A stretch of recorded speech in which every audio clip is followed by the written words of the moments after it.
આપણા મનમાં રાજનેતાઓ દ્વારા રોપવામાં આવેલા ધૃણાના બીજના હવે કોટા ફૂટવા લાગ્યા છે. કૂંપણો નીકળી રહી હોય તેવી ઘટનાઓ સામે આવી રહી છે. બિહારમાં એક પ્રાર્થના ભજન ગાવા મામલે વિખ્યાત મહિલા સિંગરને દર્શકોના રોષનો ભોગ બનવું પડ્યું હતું અને કાર્યક્રમમાં હોબાળો મચી ગયો હતો.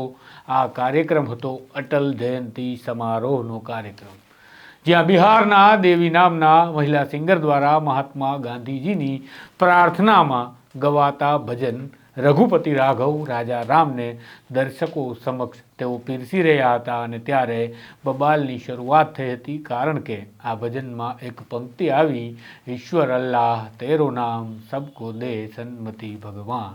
હવે તમે બધું જ સમજી ગયા છો કે શું અને કેમ થયું હશે, પણ આપણે વિગતે સમજીએ મૂળ પ્રાર્થના શું હતી, બાદમાં ગાંધીજીના સંસ્કરણમાં શું ફેરફાર થયા અને હવે સર્જાતી બબાલનું મૂળ ક્યાં છે તેના વિશે. વૈષ્ણવજન તો તેને કહીએ જે પીડ પરાઈ જાનાને રે. નમસ્કાર, હું છું આપની સાથે તુષાર બસિયા. નવજીવન ન્યૂઝમાં આપનું સ્વાગત છે.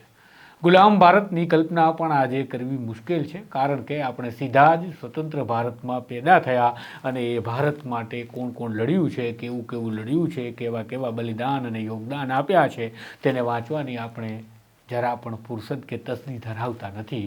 માટે વોટ્સઅપના માધ્યમથી બસ આપણે કલ્પના કરી લઈએ છીએ કે બસ આઝાદીના ઇતિહાસમાં આવું કંઈક હોવું જોઈએ. પણ આપણે એ ઇતિહાસને વાંચી અને સમજીને આજની સ્થિતિનું જો આંકલન કરીએ તો સામે આવે કે એક શક્તિ કે જેના બીજ આઝાદી પહેલાં જ રોપવામાં આવ્યા હતા અને એ હવે દેશ પર હાવી થઈ રહી છે, જેને આપણે હિન્દુ મુસ્લિમના વિવાદ તરીકે ઓળખીએ છીએ. આ શક્તિ સત્તા સુધી પહોંચવા માટે ખૂબ જરૂરી છે. આઝાદી પહેલાં પણ જરૂરી હતી અને આજે પણ તે એટલી જ જરૂરી છે. અને દેશના વિભાજનમાં પણ આ શક્તિ કહેતા પાવરનો બખૂબી રીતે ઉપયોગ થયો હતો.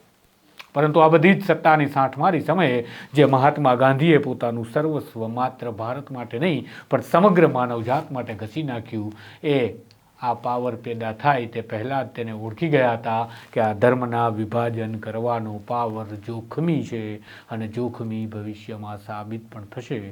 તેઓ પ્રખર હિન્દુ મુસ્લિમ એકતાના અને અહિંસાના હિમાયતી રહ્યા, કારણ કે તેઓ આ પાવરની જાણતા હતા કે પરિસ્થિતિ કેવી પેદા થઈ શકે.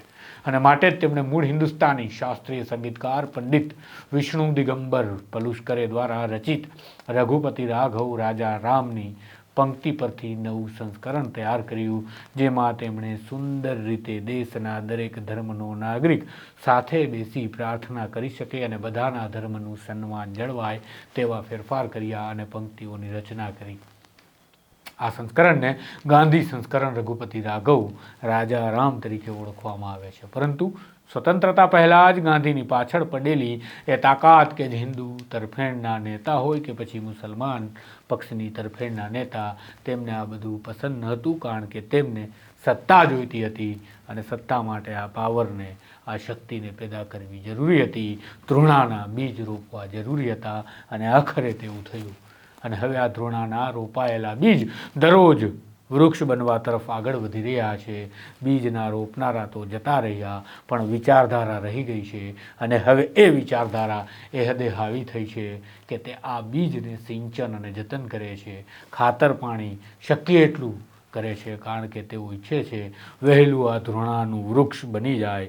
અને તેઓ મથી રહ્યા છે આ ધૃણાના વૃક્ષને વટવૃક્ષ બનાવવા માટે. અને માટે કદાચ તેનું જ પરિણામ આપણે ક્યારેક કોમી રમખાણ, છમકલા કે હિંસક અથડામણોના સ્વરૂપે જોઈ રહ્યા છીએ. વળી ગાંધી 3 ગોળીથી મર્યા નહીં તો હવે તેની વિચારધારાને મારવા ગોડસેવાદીઓ પણ પડદા પાછળની રમતો રમતા દેખાય છે. અને તેનું પરિણામ સાંસદો અને નેતાઓ જાહેરમાં ગોડસેનું મહિમા મંડન કરતા દેખાયા અને પૂતળા સુદ્ધા મૂકવા માટેનો પ્રયાસ કરતા દેખાયા.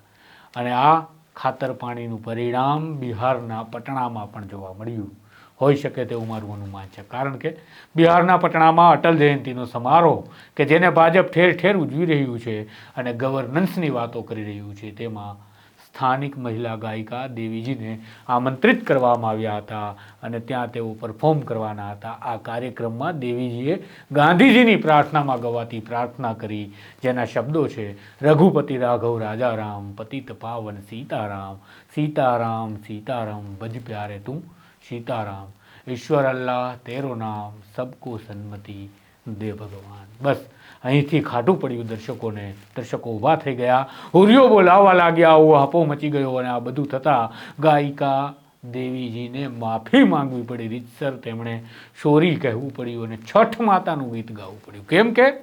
કેમ તો એટલા માટે કે ત્યાં કેન્દ્રીય મંત્રી અશ્વિની ચૌબે પણ હાજર હતા. તેમણે મામલો થાળે પાડવા માટે કહ્યું કે લોકોને અલ્લાહ શબ્દથી તકલીફ થઈ હોય તો આપણે છઠ માતાનું ગીત ગાઈ લઈએ. ચાલો બોલો. ભાજપનો કાર્યક્રમ, ભાજપના નેતા, ભાજપના મંત્રી, ભાજપના કાર્યકર્તા, અને આવો હોબાળો થાય ત્યાં તો શું વિચારવાનું કે આ વિચારધારા ભાજપની છે એમ, કે પછી ભાજપમાં આવી જ વિચારધારાના લોકો ભરાયેલા છે જેમણે માત્ર ધર્મના નામે રાજનીતિ કરવી છે અને કરાવી છે. આમ બધું જ સમજવા છતાં કેટલી મર્યાદાઓને કારણે કંઈ ન કહી શકાય, પણ ગાંધીજીની આ પ્રાર્થનાને આપણે જરૂર એક વખત મમડાવવી જોઈએ, જેથી સત્યની ખબર પડે કે તેમાં કેવા વિચારો અને કેવા શબ્દો રોપવામાં આવ્યા હતા ગાંધી દ્વારા, અને આપણે કઈ ધૃણામાં જીવી રહ્યા છે. પંક્તિ હતી: રઘુપતિ રાઘવ રાજા રામ, પતિત પાવન સીતારામ, સીતારામ સીતારામ ભજ પ્યારે તું સીતારામ, ईश्वर अल्लाह तेरो नाम, सबको सन्मति दे भगवान, राम रहीम करीम समान हम सब है उसकी संतान, सब मिला मांगे यह वरदान, हमारा रहे मानव ज्ञान. આ પંક્તિઓ મહાત્મા ગાંધીજીએ પોતાની પ્રાર્થનામાં નિત્યક્રમમાં વણી લીધી હતી, જેથી દેશનો દરેક નાગરિક આ પ્રાર્થના કરી શકે, પ્રાર્થના સભામાં બેસે અને દરેક ધર્મનું સન્માન શીખે. અને હવે આપણે શું શીખ્યા છીએ? આઝાદી પહેલાંથી જે વિચારધારાએ બીજ રોપ્યા છે તેને હવે સિંચન કરવામાં આવ્યું અને તેણે હવે કૂંપણો હજુ તો કાઢી છે. તમારે વૃક્ષ બનવા દેવું કે કેમ એ વિચારવું રહ્યું. આ પ્રકારના અહેવાલો વિશે તમારું મંતવ્ય જરૂરથી જણાવજો. નમસ્કાર. વૈષ્ણવજન તો તેને કહીએ જે પીડ પરાઈ.